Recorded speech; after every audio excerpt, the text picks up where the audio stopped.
Flight 217, The Sky Heist. Ordinary flight, extraordinary man. October 14th, 1998. A Wednesday morning in Dallas, Texas. At Dallas-Fort Worth International Airport, passengers shuffle through security, juggling coffee cups, carry-ons, and boarding passes. It's a routine morning for Trans-American Airlines Flight 217.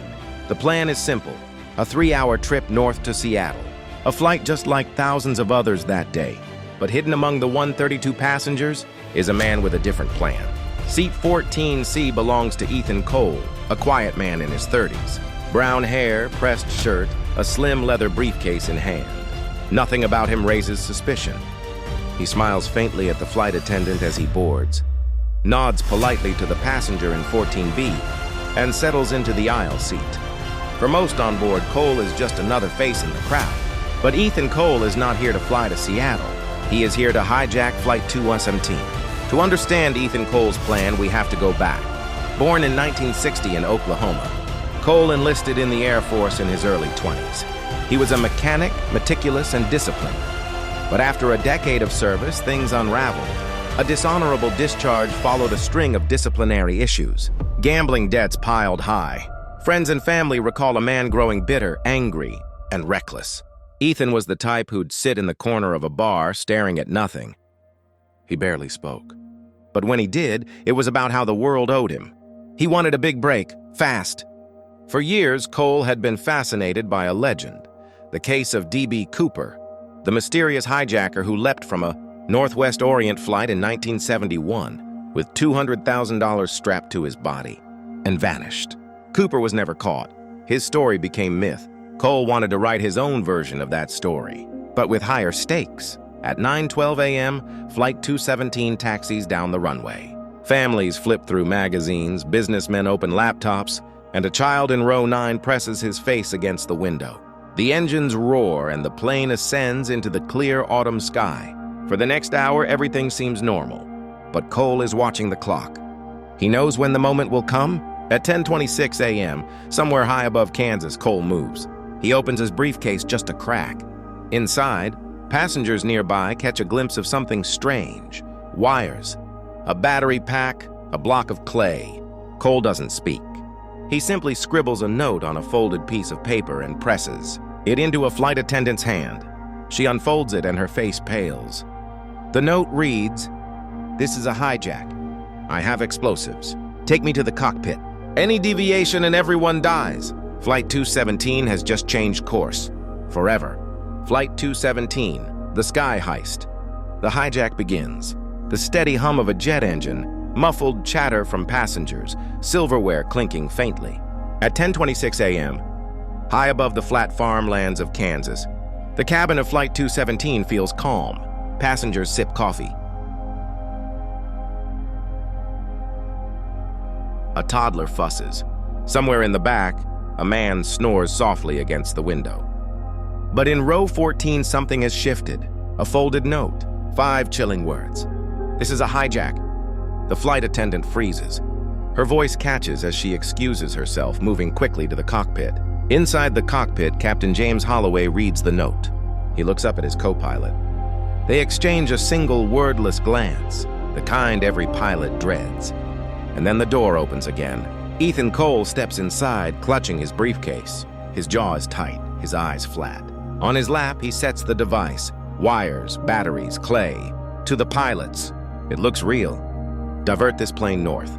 We're not going to Seattle anymore." The captain tries to stall. He knows procedure: keep the hijacker calm, buy time, alert authorities silently. But Cole is prepared. He rattles off coordinates. His voice leaves no room for negotiation. "Cole, we're going to Montana. Helena, do it now." Cockpit switches, engine pitch subtly shifts as plane changes heading. Meanwhile, back in the cabin, the mood shifts. A flight attendant whispers to another. Passengers glance up uneasy. Something's wrong, though no one dares ask. A mother grips her daughter's hand a little tighter. A man closes his laptop, sensing the tension in the crew's eyes. The whispers spread like wildfire. "What's happening? Why are we turning? Something's not right." At ground level, an alarm is raised. The moment the cockpit signals an emergency, the Federal Aviation Administration alerts the FBI. In Denver and Washington, phones ring. Control centers light up with activity. Former FAA official. When we got word about 217, the room just froze. You're talking about a hijack, mid-air, with over 100 lives at stake. Every second mattered. For the passengers, those seconds drag on like hours. No announcements, no explanations. Just a sudden detour in the sky, and a crew with haunted eyes. In the cockpit, Ethan Cole makes his demands. $2 million, unmarked bills, a parachute waiting at Helena Airport, and fuel, enough to take me where I want to go next. It is an eerie echo of a legend. Mystery hijacker, known only as D.B. Cooper, vanished into the night sky in 1971. With $200,000 in cash, Cole wants to be the next Cooper, but with a higher price. And if his demands aren't met, he claims he'll bring Flight 217 down.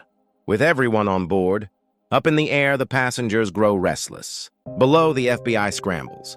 And in the middle of it all, a man in seat 27F quietly takes notice. An off-duty U.S. Marshal, armed, watching, waiting. The demands. By now, the truth has spread through the cabin of Flight 217. Something's wrong. The plane has changed course. The crew is tense, and the whispers won't stop. Passengers don't yet know what's happening, but they can feel it. And in the cockpit, Ethan Cole has made himself clear. $2 million. Why are we turning? We're supposed to be going west. A college student scribbles a letter to her parents on the back of her boarding pass. A mother clutches her child's stuffed bear so tightly the seams nearly tear. The silence from the crew is deafening, but not everyone on board is paralyzed with fear. In row 27F, near the rear of the plane, sits Daniel Reeves, an off-duty U.S. Marshal. He has a firearm secured under FAA protocol. He's flown armed before, but never under circumstances like this. Reeves watches Cole's every move, watches the way he grips that briefcase, watches the fear spreading through the passengers like wildfire. Reeves, internal thought, calm. If that's real, we're all dead. If it's fake, I just need the right moment. Up front, Ethan Cole tightens his grip. His voice rises. His demands repeat, harder this time. $2 million! Do you hear me? Do it, or we all go down! On the ground, agents prepare for Helena. They don't know if they're dealing with another D.B. Cooper or a man ready to kill 132 innocent people in midair. And in the back of the plane, a marshal sharpens his focus. Flight 217, the sky heist. The passengers of Flight 217 sit in silence. The air feels heavy, suffocating. Every movement from the crew feels rehearsed, every whisper laced with fear. But at the back of the cabin, one man is quietly making calculations. His name is Daniel Reeves, a U.S. Marshal, off-duty, armed. Reeves, low, steady inner thought. The device looks real. Too many wires, too deliberate. If he's bluffing, he's good. But if he isn't, we won't get a second chance. Reeves keeps his identity hidden. He whispers to a flight attendant, confirming what she already suspected. Help is on board. Together they start to plan, quietly, carefully. But timing is everything. Up front, Ethan Cole grows restless. He doesn't trust the crew's delays. He wants proof his demands are being met. And then for the first time, he makes a mistake. He leaves the cockpit. He walks the narrow aisle, briefcase in one hand, eyes scanning the rows of terrified faces. His voice cuts through the hush. Don't test me. This isn't a game. Do what I say or everyone here dies! Passengers avert their eyes, frozen in terror. But Reeves watches him closely. Every step, every gesture. The way Cole holds the case, not quite like a man protecting a live bomb, but like someone desperate to be believed. Reeves files it away. The hijacker thinks he's in control, but the marshal is waiting for the moment when control slips. The takedown. The moment comes quickly. Ethan Cole turns toward the crew, shouting for updates. In his agitation, his grip loosens. His focus drifts. And that's when Daniel Reeves moves. With two passengers beside him, a burly man from row 28, and a college athlete, Reeves lunges. They collide with Cole in the aisle. The briefcase skids across the floor. Grab it! Grab it! Cole thrashes, shouting threats, but Reeves pins him hard against the seats. A fist, a knee. The marshal's voice barks commands. Hands behind your back, now! The passengers hold their breath. Eyes dart to the briefcase lying just feet away. A child whispers, "Is it going to blow up?" But when the FBI later examines it, the truth will stun everyone. Inside the case, wires, batteries, and a block of clay wrapped in duct tape. A bomb that was never a bomb. For 3 hours, 132 people believed they were living on borrowed time. But the device was a bluff. The threat, though, was real. Safe landing. With Ethan Cole restrained, Flight 217 turns its nose toward Helena, Montana. The passengers, still trembling, grip armrests as the ground comes into view. On the tarmac, a different scene unfolds. FBI agents, SWAT snipers, ambulances, fuel trucks, sirens wailing in the distance. At 12:41 p.m., the plane lands. The cabin erupts in sobs, prayers, and applause as the wheels hit the runway. Cole is dragged down the aisle in handcuffs. His face is bruised, but his eyes are defiant. Passengers watch as he is pulled out of the aircraft and into custody. For them, the nightmare is finally over. But for Cole, it's only beginning, because now he must answer to the law, trial and sentence. In 1999, Ethan Cole stands trial in federal court. The charges: air piracy, attempted extortion, making terrorist threats. The prosecution paints him as a bitter ex-soldier, dangerous and reckless, a man who wanted money, fame, and revenge. Mr. Cole gambled with 132 lives. His weapon may have been fake, but his intent was very real. The defense pleads insanity. They argue he never intended to harm anyone, that the bomb was a bluff, proof he wasn't serious. But the jury doesn't buy it. After just 5 hours of deliberation, the verdict is unanimous. Guilty on all counts. Cole is sentenced to life in prison without parole, housed at the nation's most secure federal penitentiary, ADX Florence in Colorado, the same prison that holds the nation's most infamous criminals. Legacy of flight. No one died on Flight 217, but survival doesn't erase the scars. Some passengers never flew again.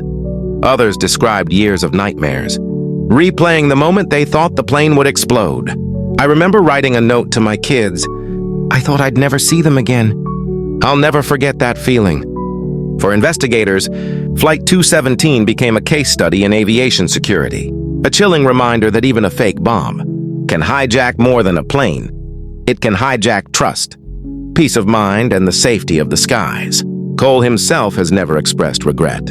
In a rare prison interview, he looked into the camera and said only, "I just wanted the world to look at me." And for a few hours, high above America, the world did. This was Flight 217, the Sky Heist.